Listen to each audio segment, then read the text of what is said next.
മരണത്തിന്റെ രുചി അനുഭവിച്ചറിയുക തന്നെ ചെയ്യും. ആണാകട്ടെ പെണ്ണാവട്ടെ, കറുത്തവനാവട്ടെ വെളുത്തവനാവട്ടെ, പണക്കാരനാവട്ടെ പണിക്കാരനാവട്ടെ,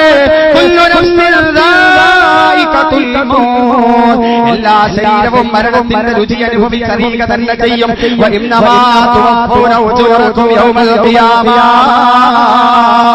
അനശ്വരമായ ശാശ്വതമായ പാരത്രികമായ ജീവിതത്തിനാണ് മനുഷ്യൻ ചെയ്യുന്ന അമലുകളുടെ പൂർണ്ണമായ പ്രതിഫലം അല്ലാഹു സുബ്ഹാനഹു വ തആല നൽകുന്നത്.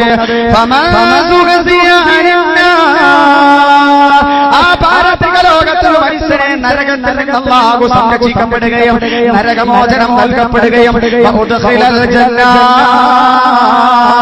സ്വർഗത്തിൽ പ്രവേശിക്കപ്പെടുകയും ചെയ്താൽ അവൻ മാത്രമാണ് വിജയിച്ചിരിക്കുക.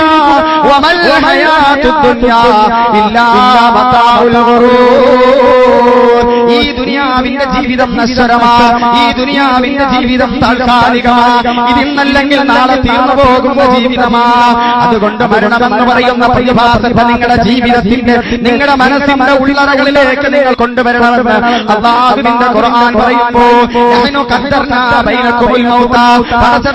മറ്റൊരു അധ്യായത്തിൽ പറയുന്നുണ്ടല്ലോ, നാമാണ് മരണത്തെ നിശ്ചയിച്ചത്. നമ്മളെ തോൽപ്പിക്കാൻ ഒരാൾക്കും സാധ്യമല്ല, നമ്മളെ അതിജയിക്കാൻ ഒരാൾക്കും കഴിയുകയില്ല. പ്രപഞ്ചനാഥനെ അമ്പെയ്ത് സംഹരിച്ച് കളയാമെന്ന് കരുതി മേൽപോട്ട് പുറത്തുയർന്ന് അമ്പെയ്ത നമ്രൂദിനെവിടെയാ? അന റബ്ബുകുൽ അഅ്ലാ, ഞാനാണ് ഏറ്റവും വലിയ റബ്ബ്. അലൈസ ലി മുൽക്കു മിസ്ര വഹാദിഹിൽ അൻഹാർ തജ്രി മിൻ തഹ്തിഹാ ഫലാ തുബ്സിറൂൻ. വിശാല വിസ്തൃതമായ ഈജിപ്തിന്റെ അധികാരമേക്കല്ലയോ, എന്റെ അരമനയുടെ താഴ്ഭാഗത്തു കൂടിയല്ലേ നദി ഒഴുകുന്നതെന്ന് പറഞ്ഞ ശപിക്കപ്പെട്ട ഫിർഔൻ എന്നെവിടെയാ? മഹാനായ മൂസ നബി അലൈഹി സ്വലാത്തു വസ്സലാം ഫിർഔനോട് പറയുകയാ, പ്രപഞ്ചനാഥനായ പരിപാലകനായ അല്ലാഹുവിനെ അനുസരിച്ചുകൊണ്ടാണ് ഈ ലോകത്ത് ജീവിക്കേണ്ടത്. ബിംബങ്ങളെ നീ ആരാധിക്കാൻ പാടില്ല, നാട്ടിൽ അക്രമം ഉണ്ടാക്കാൻ പാടില്ല, അനീതി ഉണ്ടാക്കാൻ പാടില്ല, അരാജകത്വം കൈവരിക്കാൻ പാടില്ല.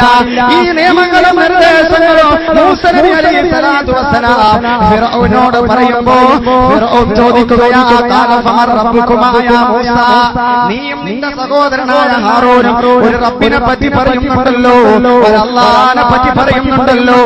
അല്ലാഹു ആരാ? മൂസ നബി അലൈഹി സ്വലാത്തു വസ്സലാം പറയുകയാ, അല്ലദീ യുനസ്സിലുൽ ഗൈസ, അവൻ ആകാശത്ത് നിന്ന് മഴ വർഷിപ്പിക്കുന്നവനാ. എന്റെ റബ്ബ് ആകാശത്ത് നിന്ന് മഴ വർഷിപ്പിക്കുന്നവനാ. ഫിർഔൻ പറയുകയാ, നിന്റെ റബ്ബ് ആകാശത്ത് നിന്ന് മഴ വർഷിപ്പിക്കുമ്പോൾ ആ വെള്ളം വീഴാൻ ഭൂമി വേണ്ടേ?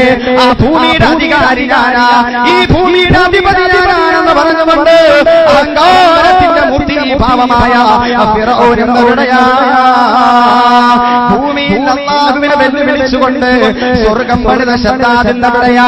മഹാനായ സ്വാലിഹ് നബി അലൈഹി സ്വലാത്തു വസ്സലാമിന്റെ കാലഘട്ടത്തിൽ ജീവിച്ചിരുന്ന ഒരു രാജാവായിരുന്നല്ലോ ശദ്ദാദ്. സ്വാലിഹ് നബി അലൈഹി സ്വലാം ജനങ്ങളോട് പറയുകയാ, അല്ലാഹുവിന്റെ നിയമങ്ങളും നിർദ്ദേശങ്ങളും അനുസരിച്ചുകൊണ്ട് അംഗീകരിച്ചുകൊണ്ട് പടച്ചതമ്പുരാന്റെ മുന്നിൽ സുജൂദ് ചെയ്തുകൊണ്ട് നിങ്ങൾ ജീവിച്ചു കഴിഞ്ഞാൽ പാരത്രിക ലോകത്ത് അല്ലാഹു സുബ്ഹാനഹു വ തആല നിങ്ങൾക്ക് സ്വർഗം തരുന്നതാ. ഈ സമയം ശദ്ദാദ് എന്താ പറയുന്നത്? സ്വാലിഹ് പറയുന്നത് പരലോകത്ത് സ്വർഗം തരാമെന്നല്ലേ, എന്നാൽ ദുനിയാവിൽ വെച്ച് തന്നെ ഞാൻ സ്വർഗം തരാം. എന്റെ മുന്നിൽ നിങ്ങൾ സുജൂദ് ചെയ്താൽ ദുനിയാവിൽ വെച്ച് തന്നെ ഞാൻ സ്വർഗം തരാമെന്ന് പറഞ്ഞ് സ്വർഗം പണിയുകയല്ലേ ശദ്ദാദ്.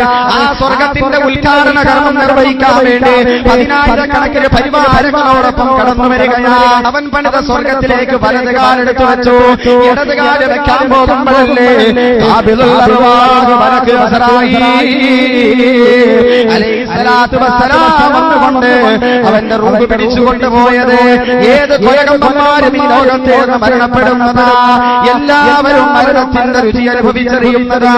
മരിച്ചിടും ജനിച്ചമർത്തരൊക്കെയും വിതർക്കമിന്നൊരുത്തരം പറഞ്ഞിടാത്ത സത്യമാണതെങ്കിലോ മരിച്ചതിന്റെ ബിംബമറ്റരന്തമറ്റ ജീവിതം വരിച്ചിടേണ്ടതാണോ മറന്നുള്ള മേധയോർക്കീ പടുക്കളം പേരെടുത്ത പൂർവിക പ്രമാണികൾ ഒടുക്കമെന്ത് സംഭവിച്ചു കേട്ടു കേൾവില്ലയോ. സമസ്തനായ സീസറും പ്രശസ്തനായ റോമറും സമർത്ഥമറ്റ സോളമൻ തുടങ്ങിയുള്ള വിജ്ഞരും അമർന്നു പോയി കാലചക്ര വിപ്രവർത്തിനെങ്കിൽ നമുക്കു പിന്നെന്തു ശങ്ക മാറ്റമൊന്നുമില്ലയോ കുല്ലു നഫ്സിൻ